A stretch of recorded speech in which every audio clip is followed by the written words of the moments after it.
Greetings and welcome, everyone. It's All You Can Geek Moviecast, episode 556.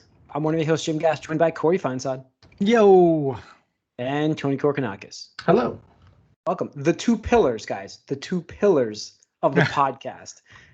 It's been a crazy summer, and Mike's, I think, away, or he's entertaining today or something. I don't know. But, it's summer. I get it. I'm just like, you guys are the consistent. Thank you.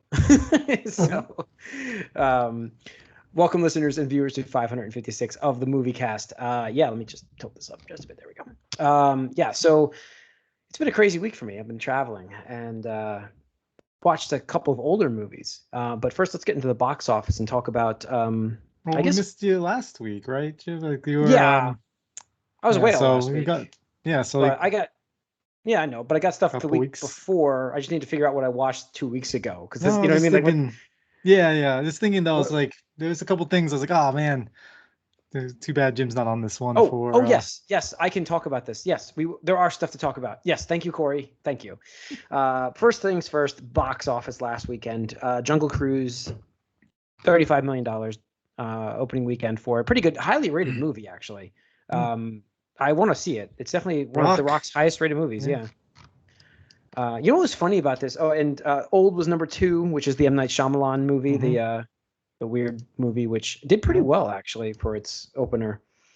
The Green Knight, Black Widow, and Stillwater are all in that middle zone of just like around $6 million roughly, but $35 million for Jungle Cruise to start. Not a bad opening. Yeah.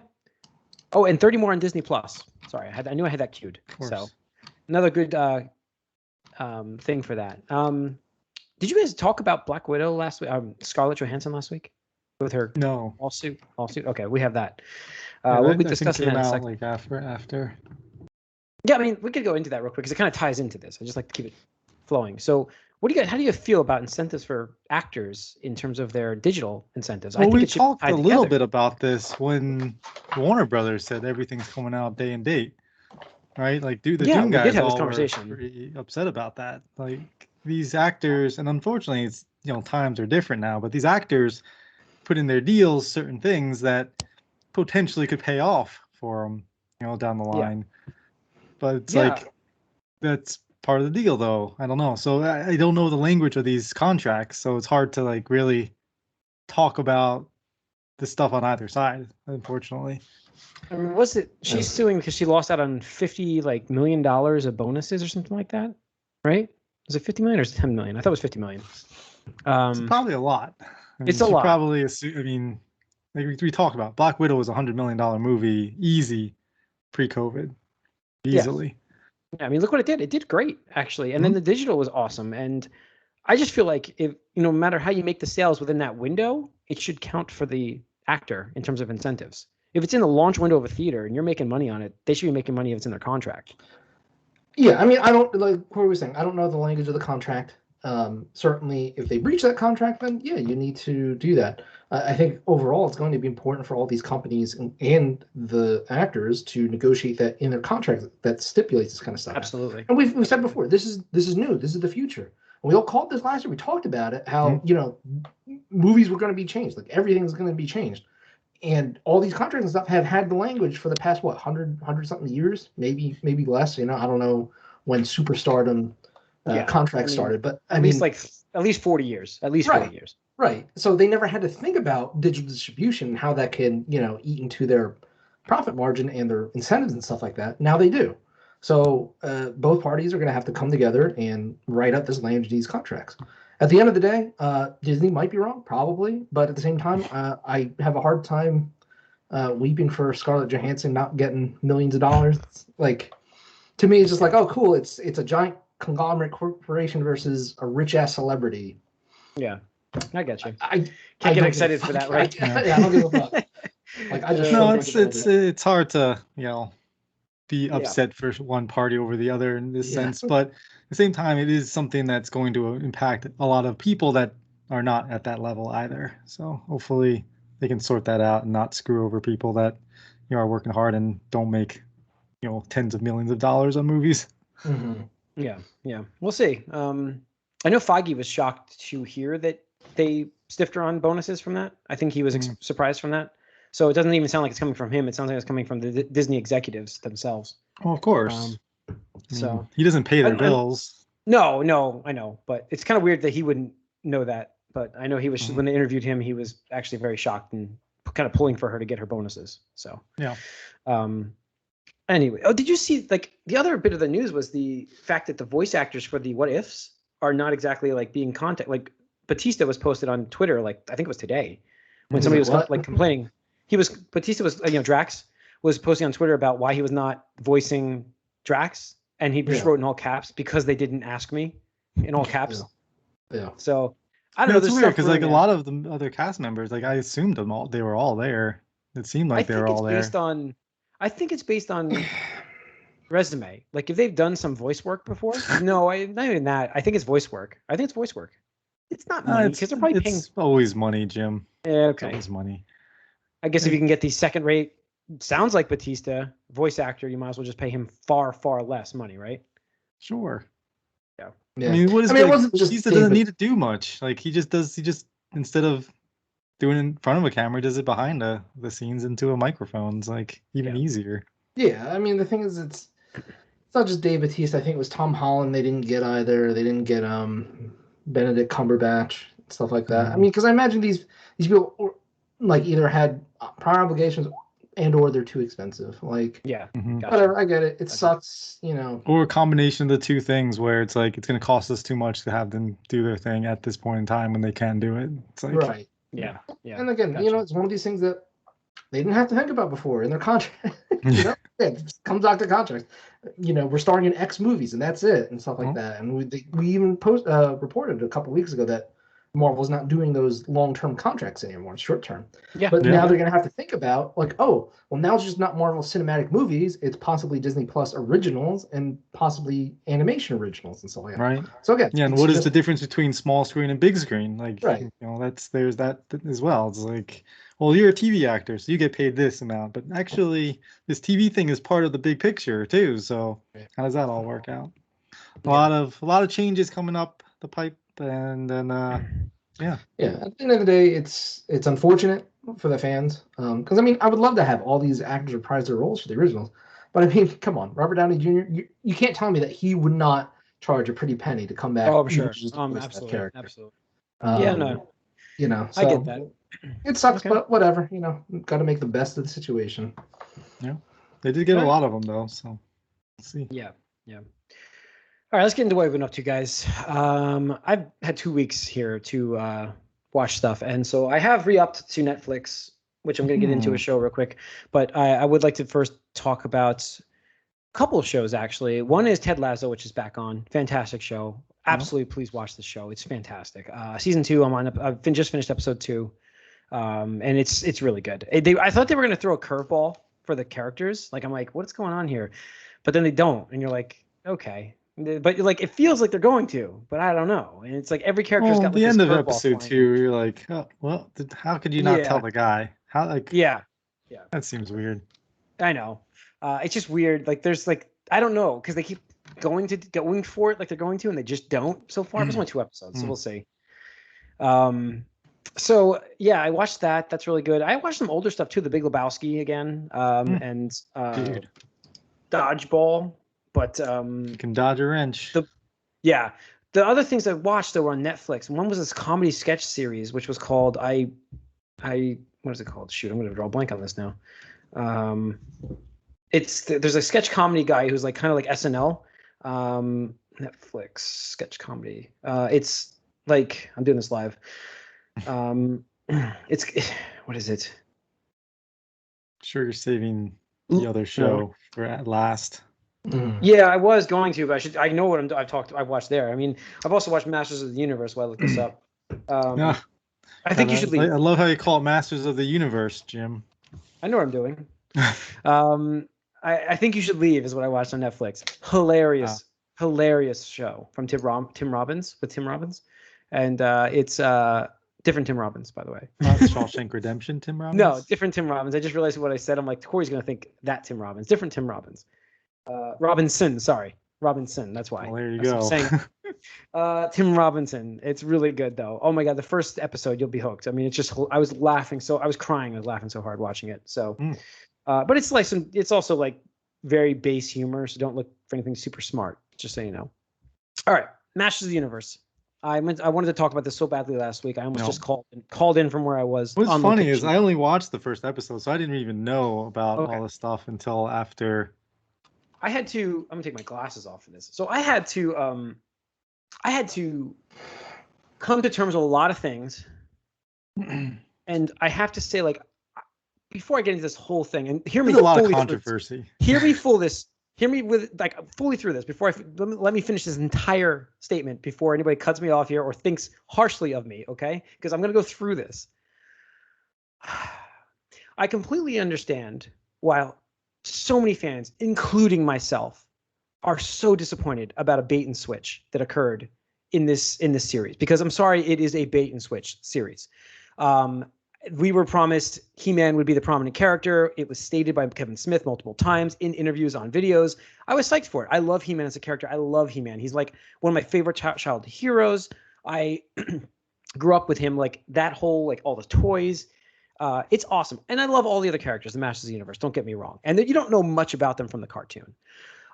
So I was so pissed after episode 1, like, so I don't, and I can get into more later, but but it's one of those things. But then again, it's a fucking amazing show.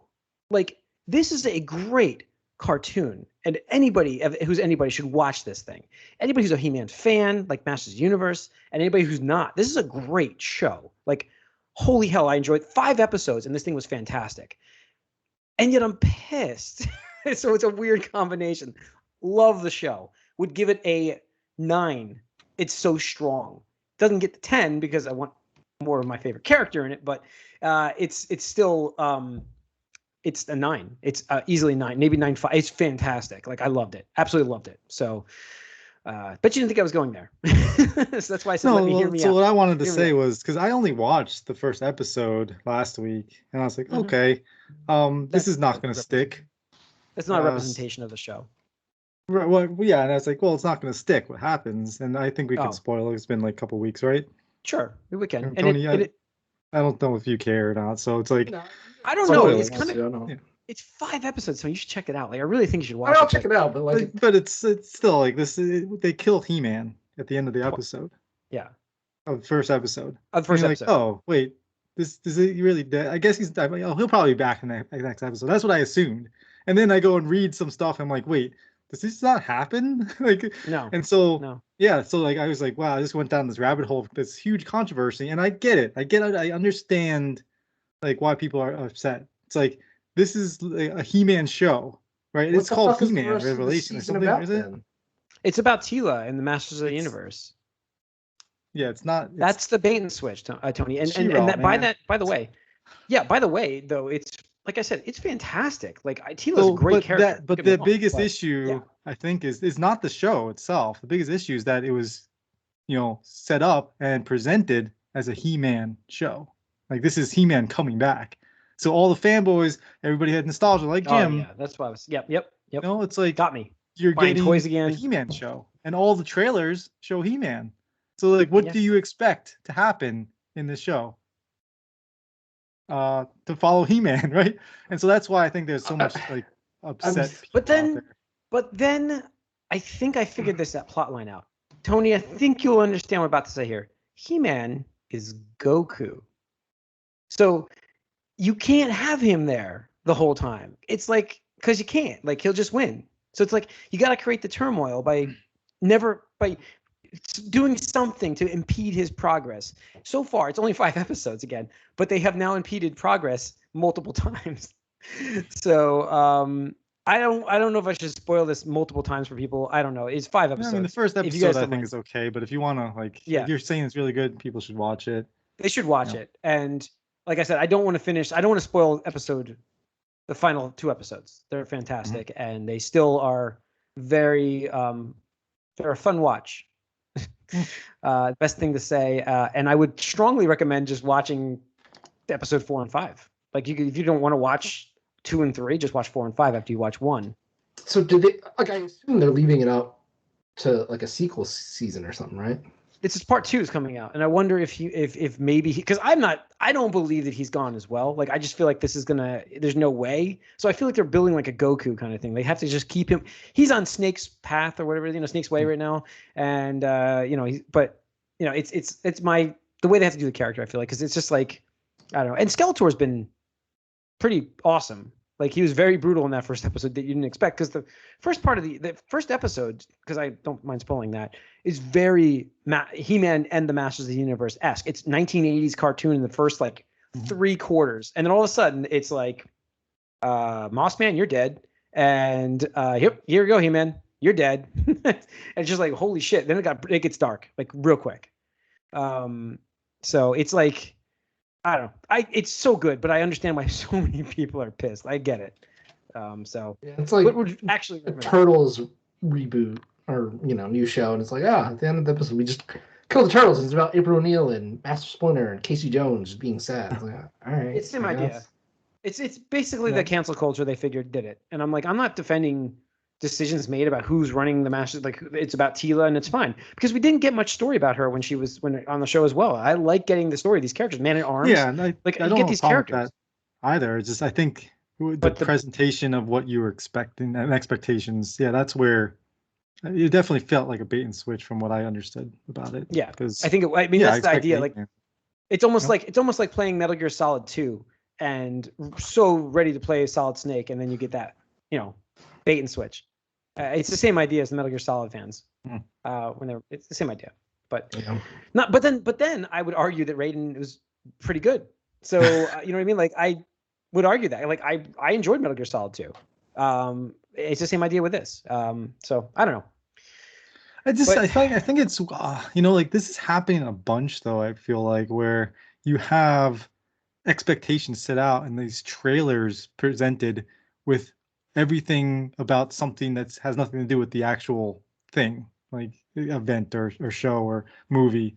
And it's like, why are these trailers focused on this when it's like like 10th of a movie or 1 episode of a show? It's like I think were they afraid? That's what were they afraid to do it right? Like they could have shown made this laid out like He-Man's dead and they have to kind of pick up the pieces. How about that? Lay that out like that, and then let everybody watch the show for what it is. So, all right, what have you guys been watching, Corey? Well, I actually also watched some on Netflix. The Movies That Made Us. I watched the Jurassic Park one.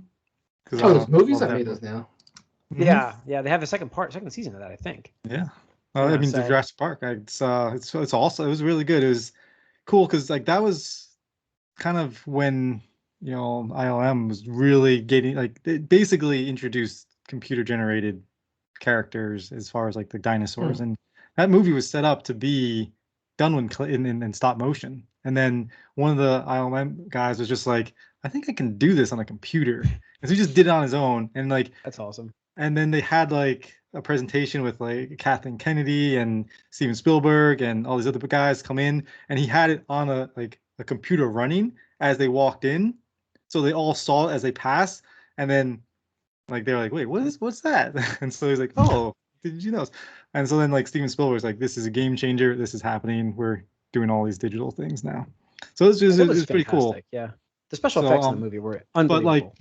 And the puppeteering and obviously combining all that. And they were saying how the first shot they did was the Triceratops, and that really was mind blowing for the actors and then getting everybody into the mood of the movie and everything. So that was really cool. So I would highly recommend that one, especially if you're a Jurassic Park fan, like I am. Definitely watch that. Also watched Ted Lasso. Been following that. Yeah. But the big thing I watched was Snake Eyes. I went and saw Snake Eyes over the weekend. Nice. Wait, is it on HBO or no? No, I went to a movie. It's so I met my ex, and the Bridgewater area here has a movie theater. I was like, all right, I'm just gonna swing by the movie theater because I'm already here, get the discount for matinee or whatever. And so I watched Snake Eyes, and there's some really awesome martial arts artists in this movie, and the guy cannot direct action. It was like really that's a shame. Couldn't see anything, and like it was bad shaky cam, like super bad shaky cam. And instead of being able to like see stuff here, you're like this. It's like it's like super like zoomed in places. Everything's super dark, and the story was shit. Like I thought I was gonna get a Snake Eyes origin, and it's like not good at all. So I was very disappointed because I thought they would at least have some cool ninja stuff going on in there. I was like, I'm not really here for G.I. Joe stuff, whatever. But like Scarlet and Baroness is in this movie for a little bit, and they're just wasted, and their character arcs are dumb. So don't see this. Don't see this.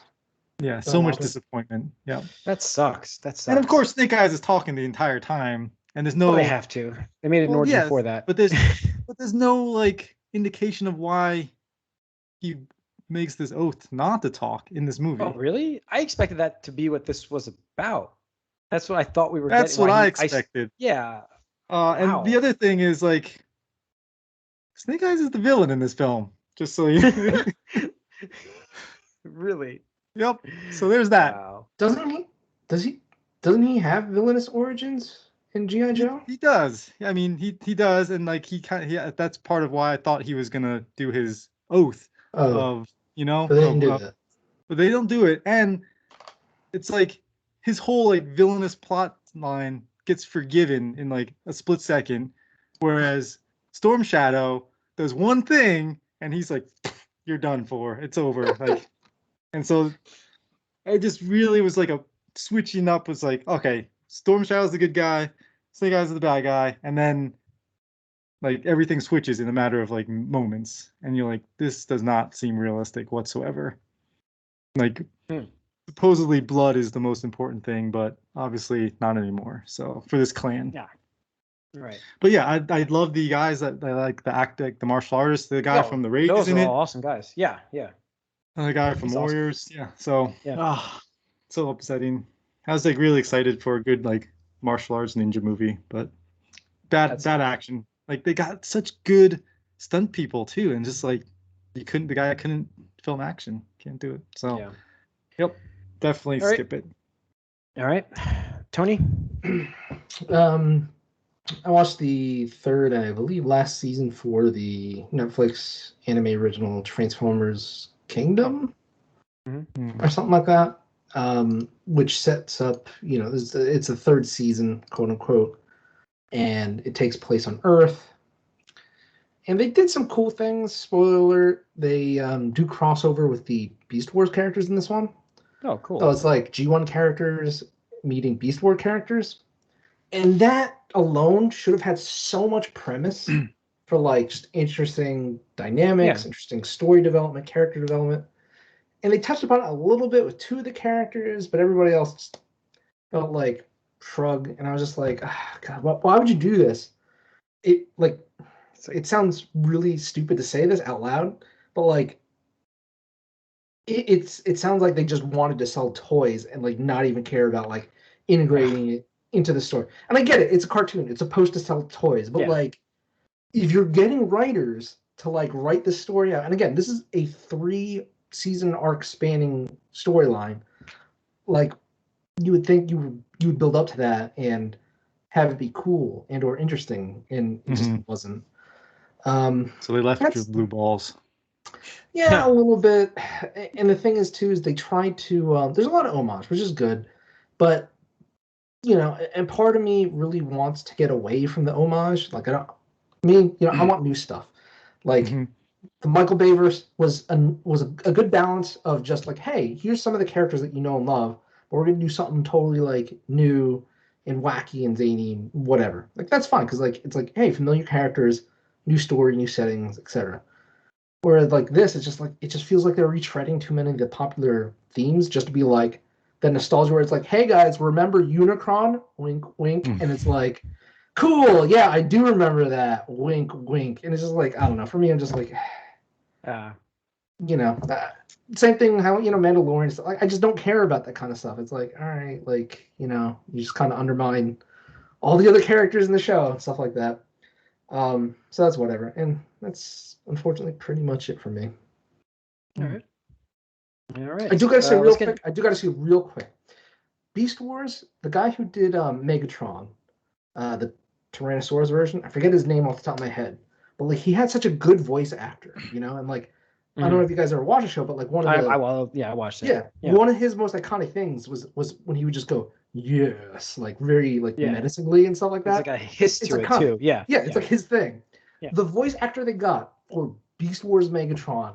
Like, I'm sorry, dude. I don't mean to roast you, but like, I don't understand how you got this role. Like, he tries to do it. I'm just like, no, like that's so not even close to it. Someone should have said to you, no, dude, just don't do it. Just don't do it. Yeah, it sucks when it's like almost a parody of what you wanted instead of being like a cool interpretation. Yep. Yeah. So I just want that's it. All right. Let's see. News-wise, Kevin Smith. Speaking of Masters of the Universe. Yeah. It marks his 51st birthday, kicking off filming of Clerks 3. I thought we were done with Clerks. So we're going back. I mean, they were supposed to be done. I thought, wait, wasn't there? Oh, no, that was... 4. No, there's Clerks 3. Isn't there Clerks 3? Did anybody even like Clerks 2? Was Clerks 2 the one... with the burger joint? No, that's Clerks 3. Yeah, it's Clerks 3. Clerks 2 is the burger joint one. Yeah. That was that one. So Clerks 3 is being filmed.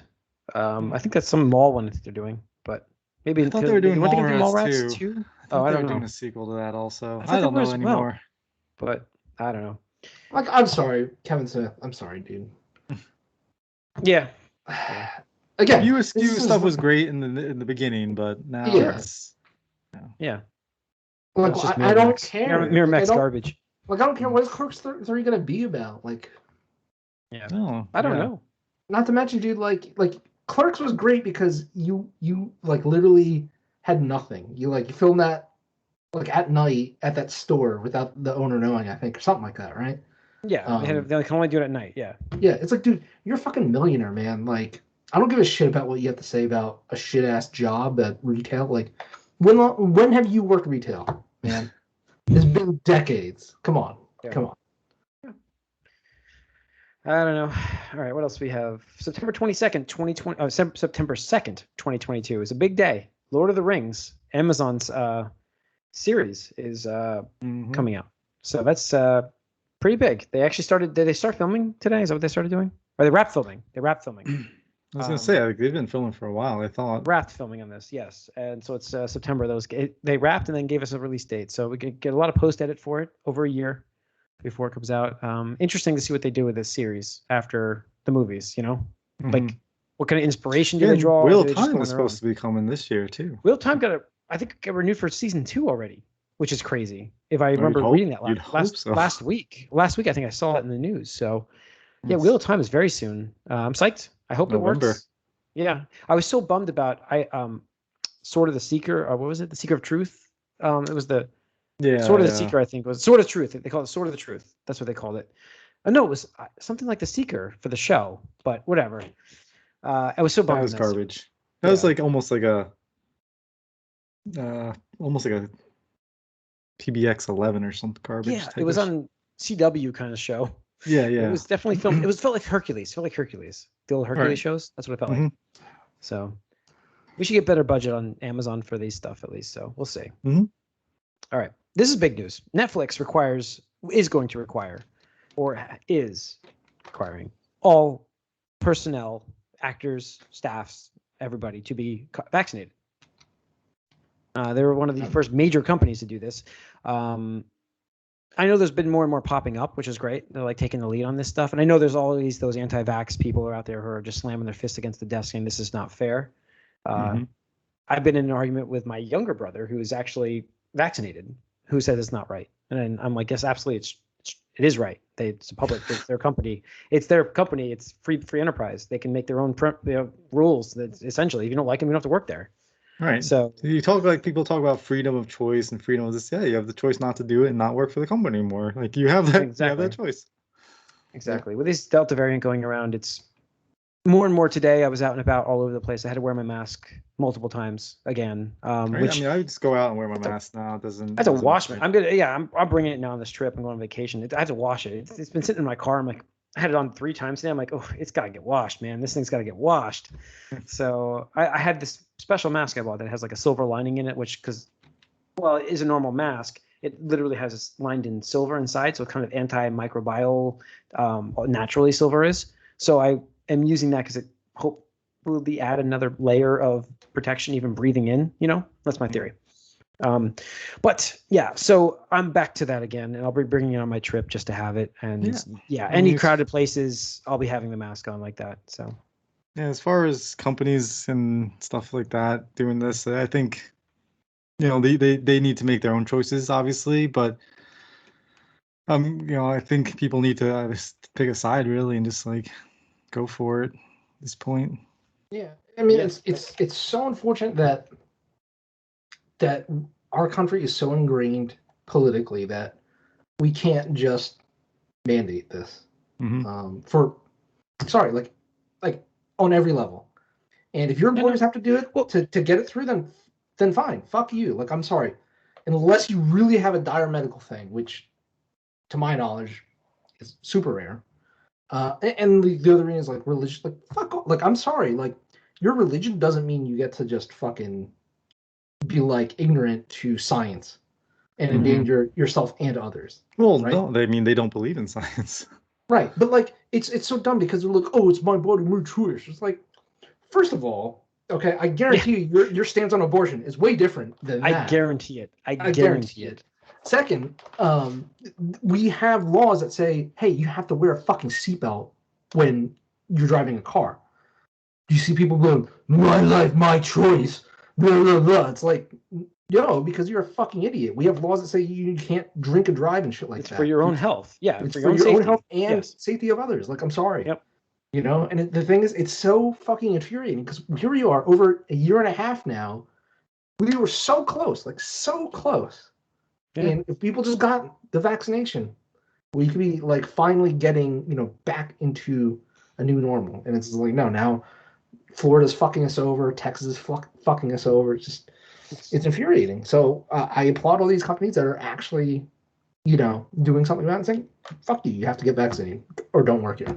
Find a job. Yeah, I like it. Okay. I mean, there'd be serious consequences. Yeah, it's like, and the thing is like, and I understand you have your beliefs, and I'm not going to tell you how to think or tell you how to feel about stuff like this, but it's like your complaints of, could be harmful in the future are like invalidated when the threat is now. Harmful in the present. We have harmful in the present. We know what the COVID disease will do to you, and it's not just killing you. It's like people have died. Millions of people are like infected, and hundreds of thousands of people are dying from this. Well, the problem are the large batch of people that don't want the vaccine do not believe it's true that that many people died. But the thing is, like, that's what I'm saying to you. Do survive, get it, and survive. You can't give them data. Are impacted as well. It's like, just because you are not people aren't dying from it, but you're still getting it, and you're still getting impacted. Like, it can impact your life more ways than one, and just because there are people that get it and are impacted, for life. Yeah. And so, like, I know someone who's they had COVID, they recovered, but now they can barely like grip anything or hold anything because their muscles don't respond the same way anymore. And it's like, that's the stuff you got to be worried about too. I mean, look at it's not just the legal aspect, but that's. I'm not trying to rant about the vaccine again here. I mean, COVID, but like Freddie Freeman is an Atlanta Brave who is unbelievable player, and he had COVID, and he has had one of the worst seasons of his career this year. And he even said that he feels like it's just knocked him out so bad. He just doesn't have the energy. This is a guy who's in shape. He's an athlete making millions of dollars, and he just didn't bounce back. So I don't know. That's the other thing. Everybody 100%. Thinks that it's not going to happen to them. That's the other thing. Yeah. It's like nobody believes. Nobody believes it's. Everybody's the hero of their own story. So I was like, oh, I'm the hero. I'm not an extra. I'm not. Yeah. That's good. But yeah, it sucks, and it's funny. Is like did you see the Vikings? The entire quarterback room got COVID. Jesus. Yeah. I think they're the lowest. Like their team was the lowest. I think they had like 61% of their players have gotten the vaccination. Yeah. Anyway. Let's get going here. Good for Let's Netflix. go back to the Turtles. Turtles news. Turtles news. I like to end on this news. Casey, is it Jost or Jost? Colin, Jost, and Jost. Oh, well, I thought it was funny that Scarlett was in the news and now this guy's in the news. Colin. Yeah, Colin Jost. I want to say his name is. Sure. And his brother Casey Jost have been tapped to co-write a new untitled Teenage Mutant Ninja Turtles film from Paramount. Now, to be fair, I think Seth Rogen's got canceled. He was working on one too, didn't it? If they're doing another one without him, sure. Then yeah, I haven't heard anything about that. So Michael Bay, awesome, is attached. So there'll be explosions, I'm sure. I hope it doesn't look like his design of Turtles before. I would like to see a new design that looked better than they did in the last movie. I think that hurt them the most. Was their designs were just so bad. So it was hard. The fact that the designs were bad and that they were computer animated just made them stand out even more. I think is what really it didn't fit into the film as well. Okay, reading further into this, Seth Rogen's has been. It's going to be an animated movie now, launching in 2023. So this will be a live action movie. So they're doing 2. So there you go. So I don't know. We'll see. Got to get that nostalgia going, as we saw. Yeah. Hey, I love the Ninja Turtle stuff. It's another, going back to nostalgia today with the He-Man talk. I mean, unfortunately, hopefully they don't kill him off in the beginning of the movie. Right, guys? This movie's going to be about Megan Fox in April, or being April. Wasn't she April, O'Neill? April, yes, she was. And Stephen Amell was Casey Jones. Oh, Casey Jones, yeah. Yeah. So, I don't know. As long as they don't do that, and I just want some nostalgia back. I do love that era of stuff, 80s, 90s of cartoons, and to recapture just even the live action movies from the Turtles that I love.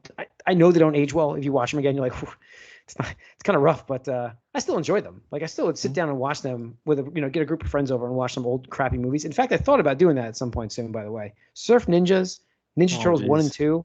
I think it should happen one day. Really do. I really think we should have a little some old Goonies in there, man. Show party.